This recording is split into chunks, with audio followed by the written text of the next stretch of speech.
Welcome to the United States of America. It's time to learn the Pledge of Allegiance. Let's start getting garrisons going up in everything that we have in Eastern Europe now that we just took from Russia, so we're prepared for a war against Shibi. We saw Shibi's military supplies. He had at least past 12 military goods, and he ended up with only 1 million at the end, so he would not be able to sustain a war soon. So essentially what that means is that I need to start this war as soon as is humanly possible.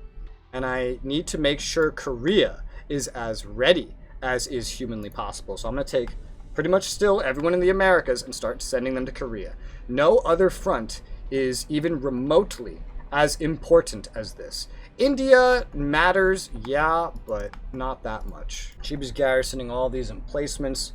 I'm not too sad about that. I don't really care if I lose India. India's not an important front, and in fact, if he focuses on it, that would just be better for me. One thing that is going to strain us is the sheer amount of military that we have in terms of deployment and everything. Just in general, we need to start getting rid of some of these production facilities. There are too many, and they cost too much, and these numbers are just unrealistic to maintain. If we're going to cut anything anytime soon, I'm going to say that we probably end up cutting air. Air is probably a pretty decent thing to cut. China has almost everything put away except for garrisons. If we start the war soon, that's when we would stand realistically the biggest chance of actually winning. I'm still trying to move units to his borders in general, so I don't know how soon we're really going to be ready to do this, but he's starting to get his units deployed up on the border.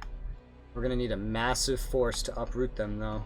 It's going to take a lot to push him out of these regions. I'm not as worried about this area. In fact, all these troops are probably just better off going to India, because India is where we're going to see way more fighting than anywhere else. He already has all these emplacements and a bunch of garrisons. I don't feel like I need to fortify India that much. I've definitely turned most of the air production in the Americas off, so a lot of the rest of it would be probably over here in Russia. We could turn some off in Russia. We got a whole little ring here that doesn't need to be active. That's a little bit of a relief. Current spending shows, all right, we've lowered air from like 150 million down to about 100 million. It's more even with our land production costs, but still ridiculous. He's deploying all his units again, I can see. So, what's your plan? To kill him. Naturally, but no specific plan? Jesus, no, I don't think I need a very specific plan. Yeah, that confident, right? No, I don't know who's gonna win. I don't go into any of this stuff confident. I just know he's building up a lot. He's building up too much. That's gotta go against him eventually. His social spending's probably crap.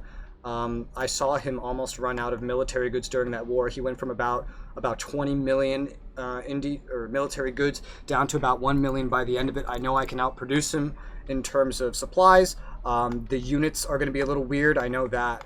Not much I can do about that. I could just start throwing units at him and hope for the best, but I'm not confident. I'm just going to try. What you doing, Rez? Your mom. You necro. Gotta be edgy somehow. Huh. Let's start deploying all my land units on the map, because, oh boy, we're gonna need them. Oh boy, we're gonna need them. We'll dominate the seas, so that's not a problem. The land's the hard part. In the long run, though, I should win. In the long run, even if I lose everything I have in the east, I should still win. In the long run. We have a similar deployed army staff, so we're about as ready against war against each other as we ever could be, although, you know, most of my units are not necessarily in the most optimal of places or anything. So, I don't want him to get all this stuff garrisoned, but I do kind of want him to build most of it, because if my attack does succeed, and I do get in and I start taking all this crap over, then that's really, really going to hurt him. It's going to hurt his overall military approval once I start taking all that. Unfortunately, I let my approval fall, because I wasn't funding my military enough, and I'm taking the fund insurgency from him. If I declare war now, it might just plummet as an issue that I'm going to run into. Alright, I think I've decided to just say fuck it and see what happens. See who wins in the end. He's still strapped for military goods, so even if I get my ass beat at the beginning, and even if the military approval situation turns against me, he still can't outproduce me in the long run in military goods. He'll still probably run out before me, but you know, there'll still be some on the market. But at least I have that going for me. Alright, it's time to declare the war. Let's go. Apply to all, get the changes going, Let's get pouring in there. Send Alright, there it goes. everything forward. We gotta just get flooding in on him and dealing as much damage as possible. Get the air units, any air units we have available, pouring in as well. Most of my units are in Europe, so that's going to make this a little bit difficult supply-wise. But that detail aside, I have a large air presence in Europe too. I don't know if they can really get anywhere, but I'm gonna start just sending them out and seeing what happens. I'm just gonna start seeing what happens after I send them out. Let's see how this is going at the very, very start. We're both getting kills at a pretty similar rate. Let's get the air units headed out. We gotta get everyone involved in the fighting. We're pushing through his line of emplacements here. We've pushed in, which is wonderful. That's a good start. We gotta get into this road where he's sending in more from. What's the situation? Alright, cool, we took so much of it. We're up to 100%, he's down to 43%. We can end the playthrough here, guys, and we might just win.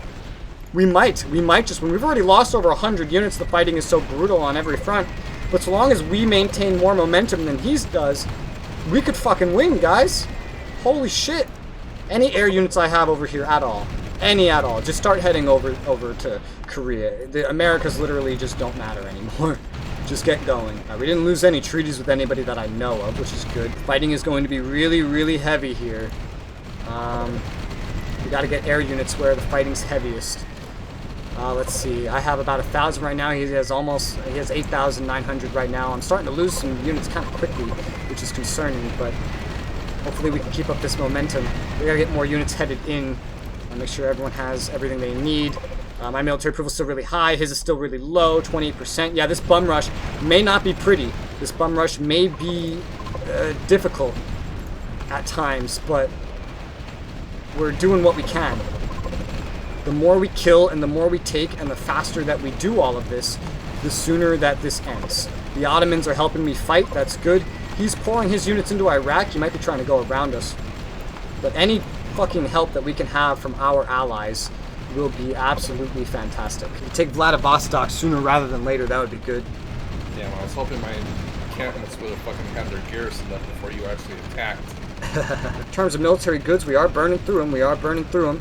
He's also burning through them, but, you know, the war is so slow and steady. I gotta get any units that could take part in the fighting to kind of move themselves. Any that can redeploy from places like Japan and such need to just redeploy to Japan and such. His navy's not a problem. The naval fight's not an issue. We are pushing into Iran fairly well.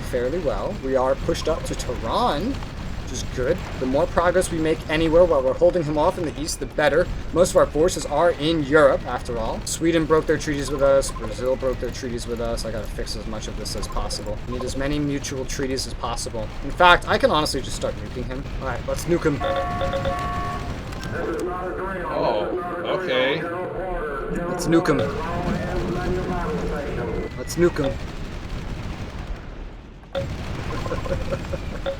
The nukes are flying. Hang on there. I'm not pressing anything. It's when you guys hit OK is when that happens. I turned off that it pauses. Hey, Somaliland and Nigeria made an alliance. That's the news of the decade. Yeah. I never did understand how to use nuclear weapons. It's not easy. I assume he's trying to nuke me back. Oh! Hey, I'm trying to figure out how to do it. Come on. I'm not pressing anything. Well, then how come it keeps freaking pausing? Every time you use a nuke, it pauses? Yeah, that's an alert. I'm gonna get rid of the pause on event. If you get rid of that too, then it will stop doing that. It's just a default setting. Okay, we'll leave it on pause then until I unpause it. Once again, I never hit anything. If you look at the top left, you will see the ones that is usually hitting things is Narfi, not me. Okay, well, Narfi, stop it. Alright. It's because he's hitting OK on the alerts, and when you hit OK on some alerts, it unpauses. Oh my god.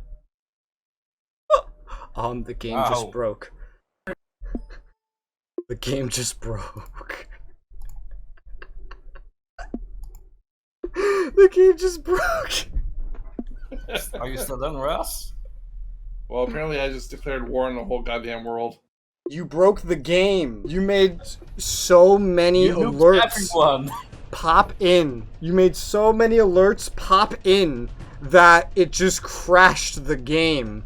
Cause you hit something. Crashed it for you? Yeah, it crashed my whole game. That's what you did. You crashed my game.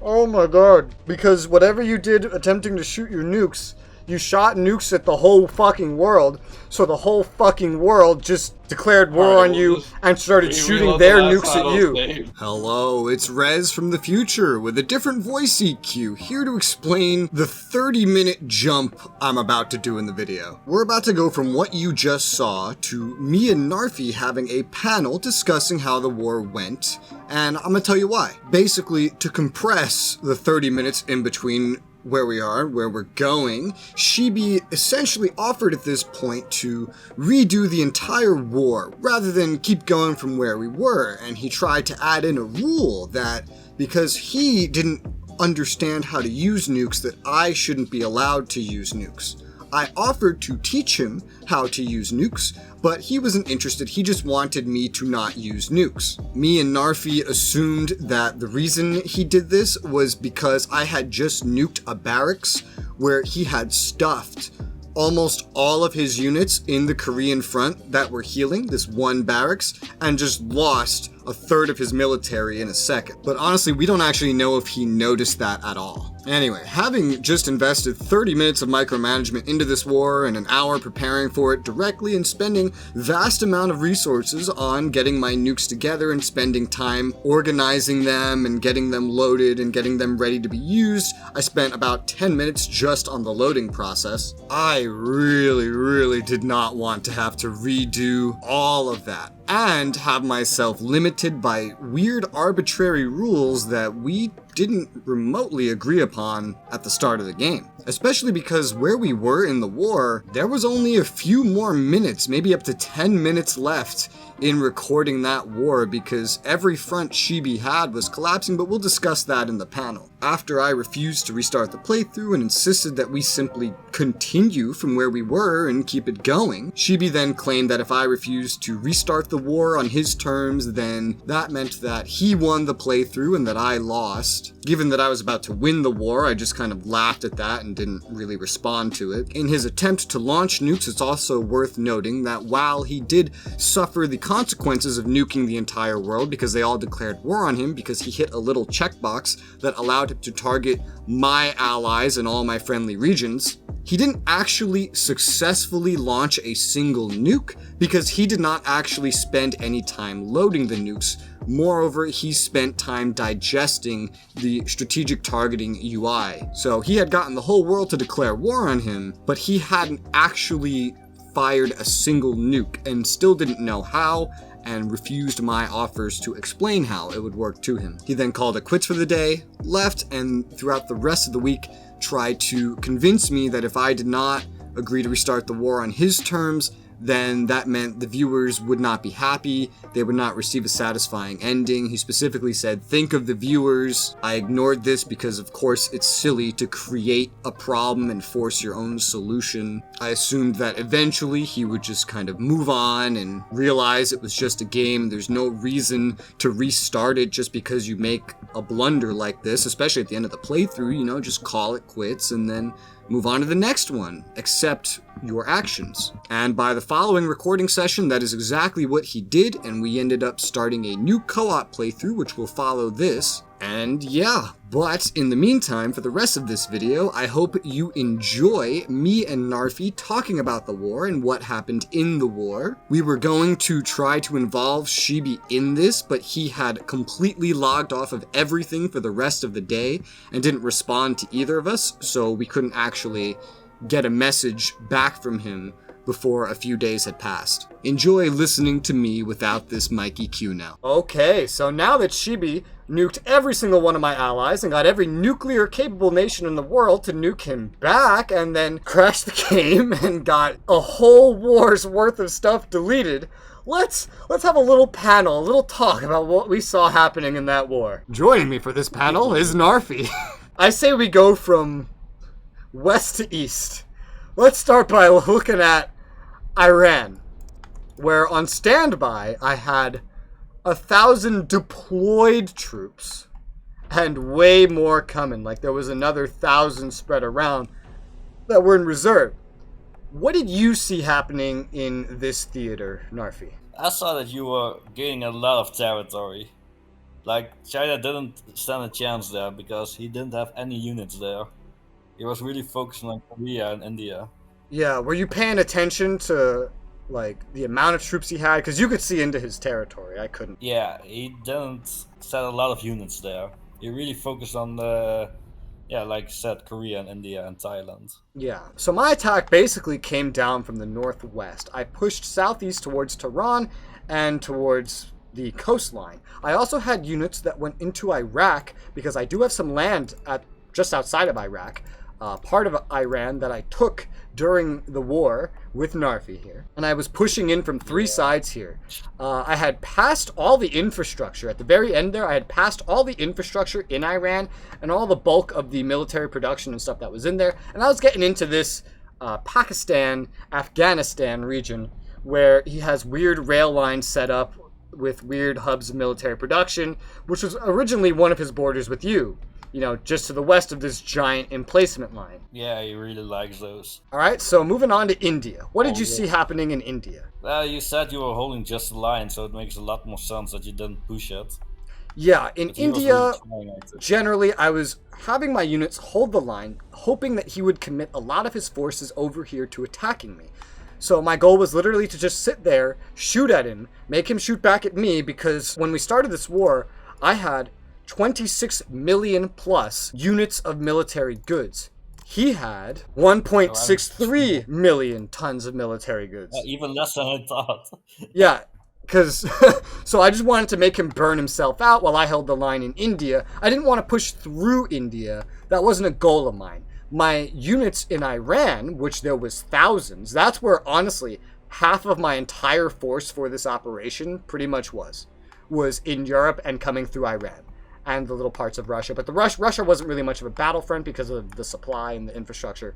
It was mainly coming through Iran. It was like a western wave that was coming through. And yeah, you're right. He didn't put up really much of any resistance. He did have hundreds of units over there, mind you. And I did see myself killing hundreds. My losses in that theater were minimal, especially because Turkey and Iraq and Saudi Arabia and Greece and Sweden all had units on the front line that were assisting me. Towards the end of it there, I looked and like 33% of the units there weren't even mine when I hadn't even lost anything really over there. Maybe just a dozen units or so. How many units did you lose in total? I think with garrisons included and all the navies and yada yada and airplanes, I think I had lost about 1,000 units. I remember the casualties better. I remember that we had gotten him up to about 6 or 7 million casualties, and I had gotten up to about 1.2. So I'd lost about 500,000 men. Yeah, something like that. But my plan was to take all these units and then move them east in this tidal wave and then slam them south on India, with also capturing all of his emplacements in the west and the south, which would destroy his military approval, which is kind of what happened in the east, but we'll get to that when we get to Korea. Next up is Thailand. What did you see happening around Thailand? Because that was a pretty big front. Yeah, you could clearly see that he was going for the rubber in Malaya. Yeah, he was trying to push in there so much. He clearly had more units there than me. Like, deployed in this region at the start of this war, I only had about 400 units, 300 to 400 units. And I not only held him off, but I took most of his emplacements by the end there. Almost all the emplacements he was building, which was another major hit to his military approval rating. I don't know why he was building them all at once like that. Just like how his Indian front was falling apart on the east, he was pretty much running out of garrisons even while holding the line, because all of his troops were focused on the center and the west for some reason. And losing things over there was also having an impact. But in Thailand, I kind of expected to get pushed back. I was really surprised that I didn't. I didn't even come close. The fight kind of fizzled out, whereas a lot of my units were coming out of healing. Most of his units were probably healing as well, but he suffered way more casualties than me in this region because I had some supply hubs on my side of the jungle. The whole fight was in a jungle, and I had taken almost all of his emplacements from him, except for 2 specific points I did not take. I don't think one of his fortifications, I did not take his fortification points in the north and the west. Instead, I had taken all the emplacements and surrounded them so that they were stuck there. This was part of my plan, which I've already told you, but we'll get to that when we get to Korea. I also had fortifications and stuff on this little narrow strip with a railroad leading up and down from Thailand down to Malaysia, because I thought I'd get pushed back. I didn't. And I figured when he got down here, he'd be low on supply, and because it's right next to a jungle, I was just going to cut the rail line completely if I got pushed back, and then have these fortifications kind of hold off an impenetrable wall, because then Malaysia wouldn't fall, he'd never get the rubber, Indonesia would remain safe, because it also was defended by a lot of Filipinos and Australians. But I was pumping out more units there the whole time. I think he also lost Thailand because of the situation in Korea. Well, let's go over to Korea, the main front. So what did you see happening over here? Yeah, you planned that war really good. I saw that you were making a breach in the line of entrenchments. So you were really making advantage of that he didn't have any garrisons there, and that broke his military approval. Yeah, once I saw them start finishing, I rushed all my units up to the border. And then I spilled forward, because he had no garrisons. He had 1 or 2 units on some of these things. And we spilled over and took most of these emplacements in the first few hours of the war. And in the first few hours of the war, he was already down to 30% military approval rating. And from there, it fluctuated between 20 and 40%-ish, but it was on average getting lower and lower and lower, because as the war went on in this theater, this is where the main fighting was, which is funny, because in this region, for this war, land forces I had at the beginning was only 864. I had over 2 times the amount of land forces in the region, over in the west in Iran, where I was trying to come through as a flood. He wasn't even fighting most of my army. He wasn't even fighting half of my army, and he made no progress on either front, and he lost thousands of units. At the end there, I was looking at the casualties, and he was losing units at roughly a 10-to-1 ratio, but I'm sure a lot of those were garrisons. But his military approval had fallen so much, his unit efficiency was falling as well. He had gotten his units actually surrounded. It's pretty funny because you did to him what he did to me. Yeah, he put a bunch of these little places with fortifications and barracks, and he was getting especially surrounded up at this place called Geon, I don't know how the fuck to say it, but there were places like that where he was getting surrounded. And what was so funny is once I got him surrounded there, I took a bunch of the emplacements, and I got to this point where I was around Shenyang, near the road headed to Beijing, and I was on the rail line heading up to Harbin. Most of his units on this front that were still alive ran to 1 barracks, because for some reason he doesn't have many barracks near here, and the only other ones he had were, I guess, further away. No, he had 1 near Shenyang, but most of his units still ran up to like just this 1 barracks, and I just fucking nuked it. I don't know why it was just his AI pouring all that stuff in there. But he had the barracks, it got nuked, and then I laughed when I zoomed in and saw it, because the barracks was gone. The whole hex was gone. There was just like 5 units sitting on the hex with no health.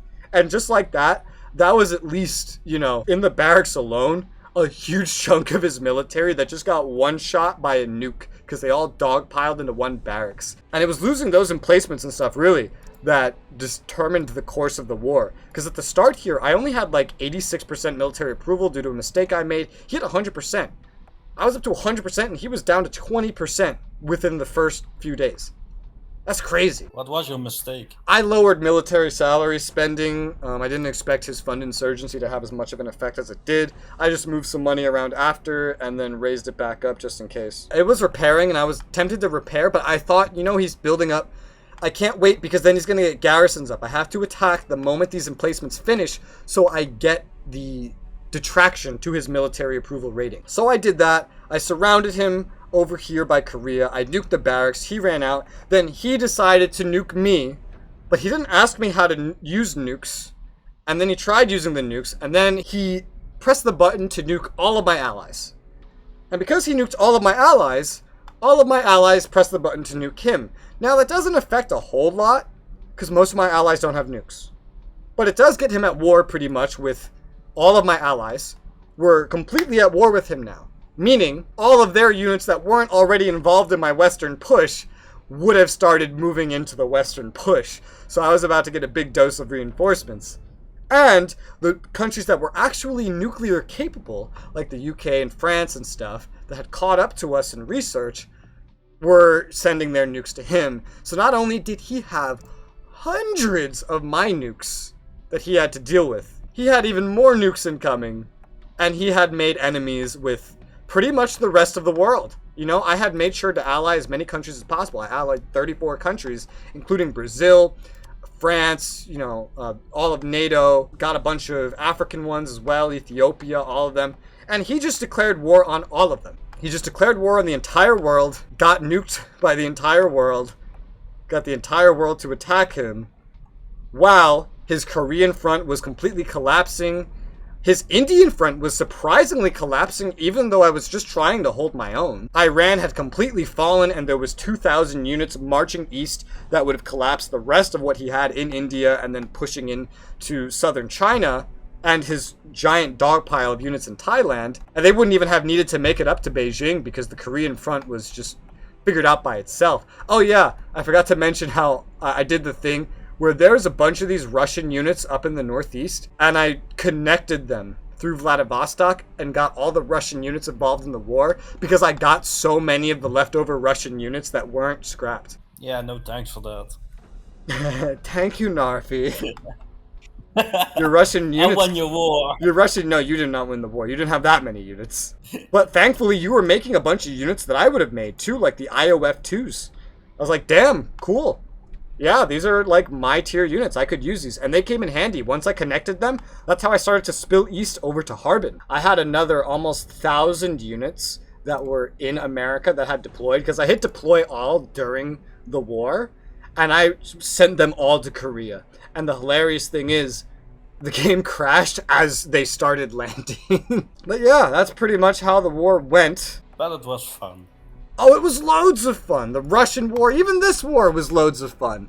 And just, I know he's probably just doesn't want to deal with the fact that he got the entire world to declare war on him. But I think everything up to that point was really fun. And I think that even though it was a mistake, I think it's not a serious thing.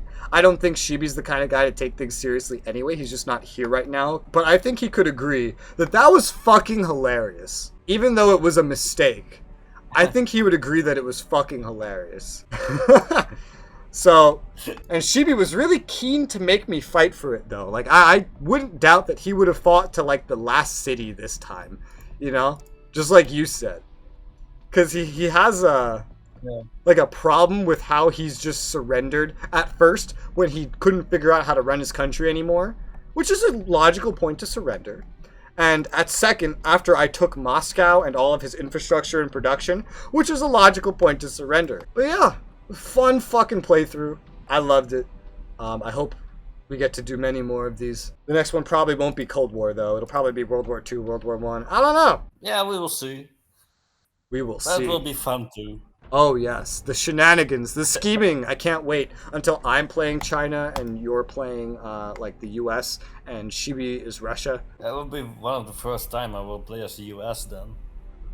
It'll be interesting because I will be de facto the weakest country for the whole 50s. And I don't know how I'm going to deal with that. Yeah, about time that you are the weakest. Are you still recording, by the way?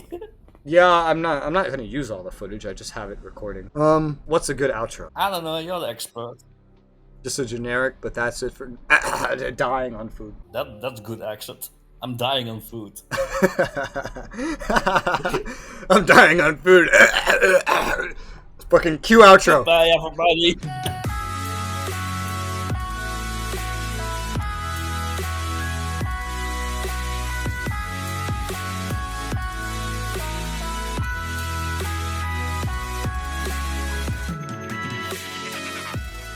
You know what? Fuck it. Yeah, I'll make that the outro. Fine. Okay.